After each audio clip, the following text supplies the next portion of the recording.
Okay, this next part is a little annoying. What you do is just get a glass of water, and I use pliers. But basically what I'm trying to do is use this edge right here, this flat, this rounded edge right here. What I'm going to do is put some water on it. And this is only to take down the annoying of this job. So you put some water on it, and you go at a pretty broad angle, but what you're going to do is actually score the grout lines in the foam. And careful of the ends, because if you just run off the edge, you'll just chip this whole part off. So what you do is you start by just pushing it down at the end. See how? And then make sure you put water on it. It's going to be screeching really loud. So just do that.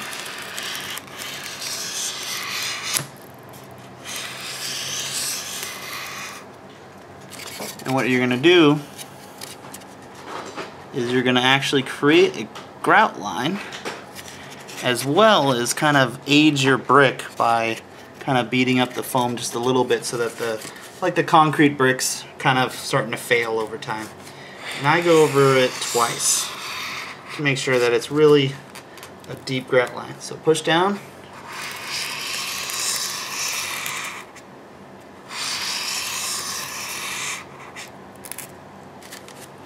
Make sure you put some water on it, or everybody in the house is going to hate you, or you're going to hurt your dogs.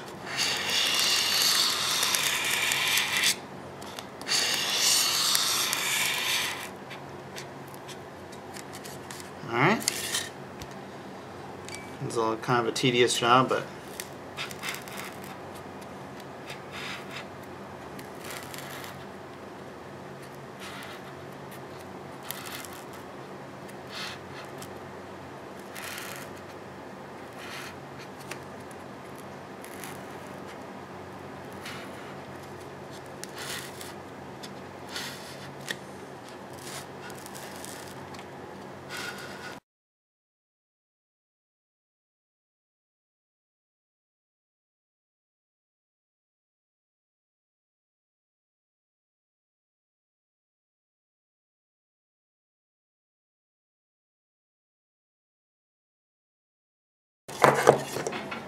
I forgot to tell you, but always mark your bottom.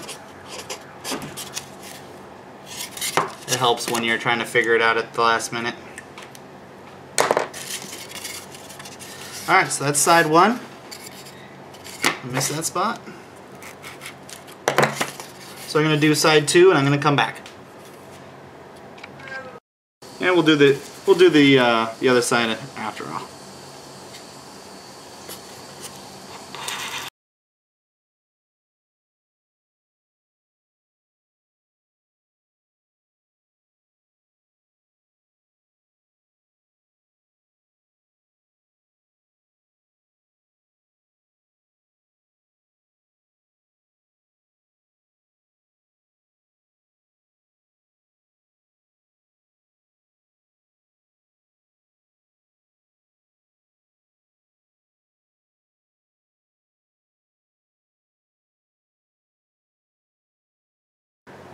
Alright, you're going to dry fit your wall onto your board. Fits perfectly. And then what you're going to do is, this is where it can get just super random and super creative. So what I'm going to do is that corner that I did mess up. Where is it? Oh, this side. This is the side I messed up earlier. So what I'm going to do is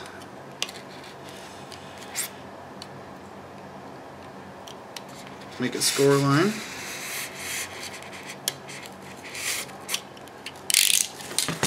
And that way it's easier just to break. So you have a busted wall. And then what you do is just start going crazy with it with your nails, pliers. Just try to get this kind of a rocky look without being too obvious that a fingernail went into there.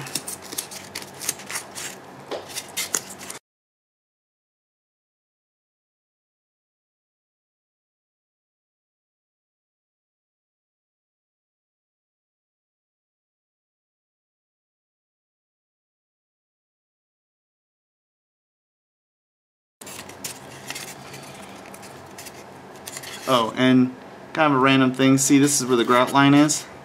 If a brick ever blew out, it would never have just that little bit. So make sure if you do have something small that you just break it along where the grout line would.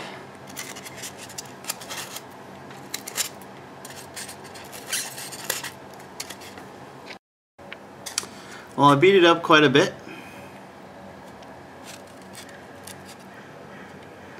Even the top where I had messed up a cut. Now I still have to go through and kind of round out the surfaces to where it doesn't look like fingernail is just going nuts on the whole thing. But I just wanted to bring it back in because I want to make a hole that something basically hit this side of the wall and blew out the other side of the wall. So I always use pliers because it's easier, and you just start biting into it.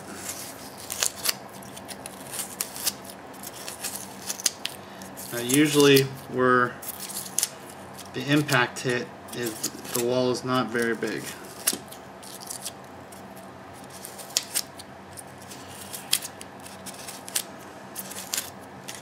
The other side is where most of the blast through is going to be. So you just start eating through, and then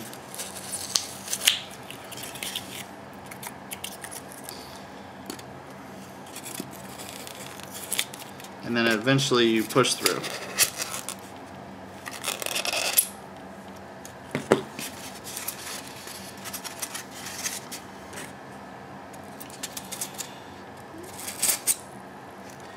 And at any time you could actually switch the sides you want to do.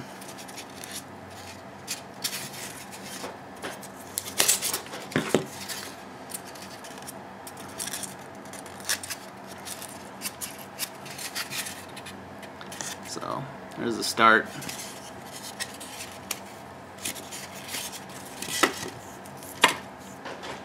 It gets really messy, so make sure you have it in a good area.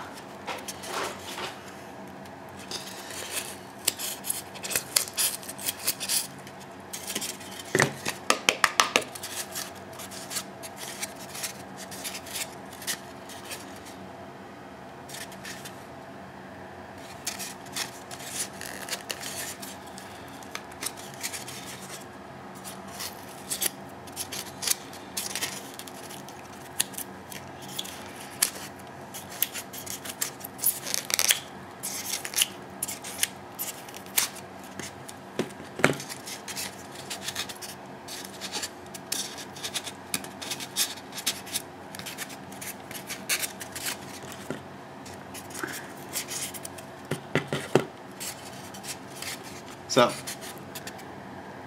went through from the start, blasted out the back.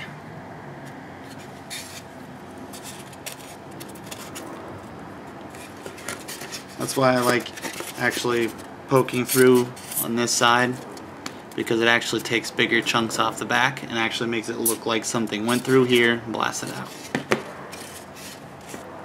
And then just kind of clean it up a little bit.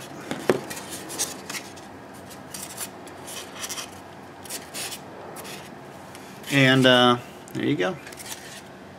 Later on you can add some rebar or some paper clips, things like that. Like that.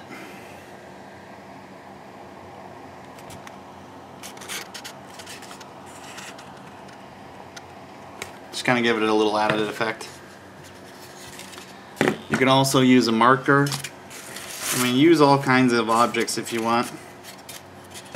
Just kind of push a hole.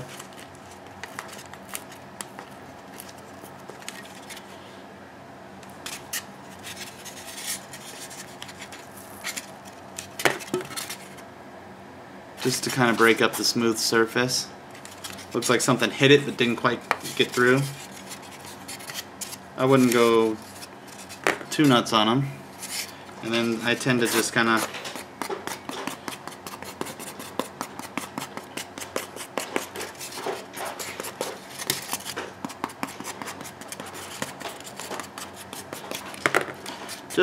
break up the surface.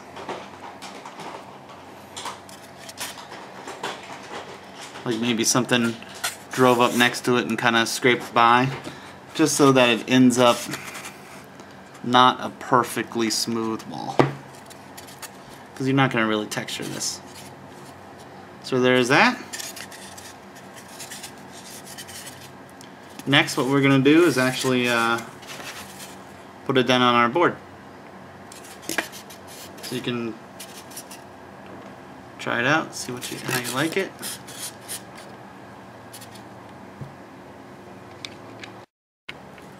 Alright, next we're going to be gluing it down. I use Elmer's, sometimes wood glue. Doesn't really matter in the end, it's just it takes a lot longer to dry. So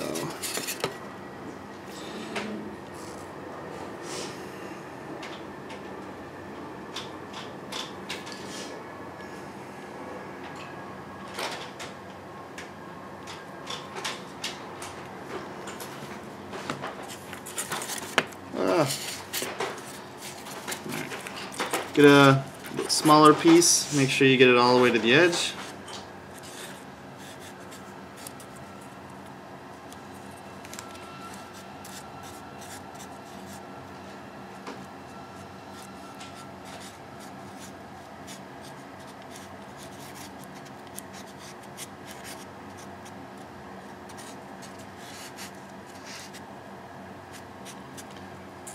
Make sure there's a pretty decent amount.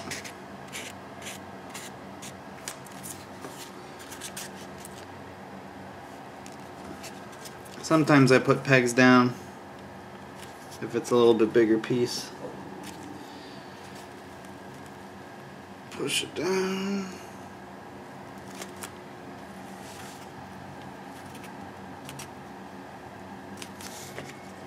Try to get a general idea of where it is. 1.5 inches.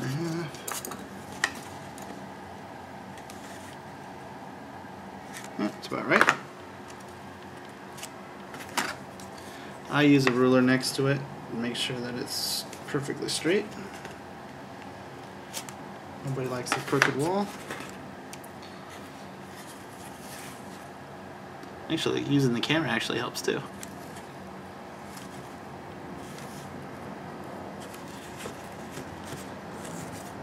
Any remaining glue, just kind of spread it out with your finger.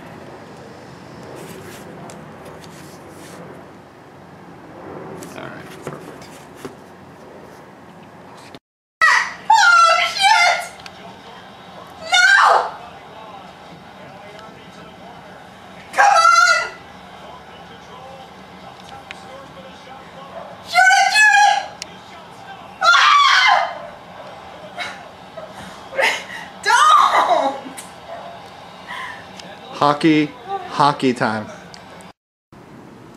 I did this off camera, but you basically use the scraps to kind of bunch it up, and then you use Elmer's glue to.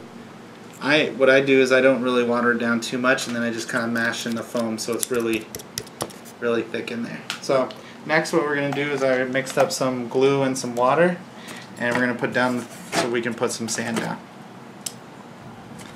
So don't worry about doing too much. Make sure you get in there.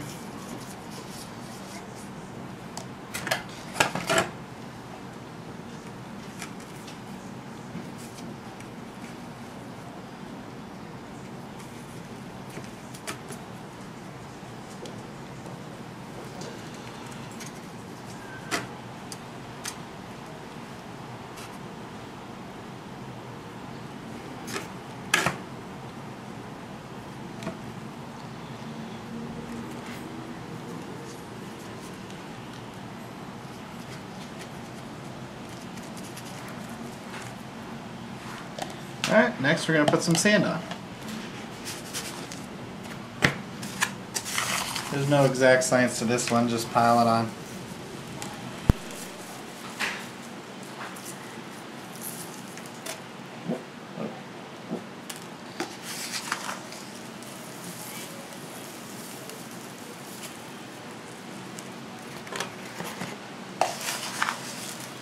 And you can play with the different kinds of sand. I just have a theme going here with just really cheap beach sand. And sometimes you gotta put it at an angle.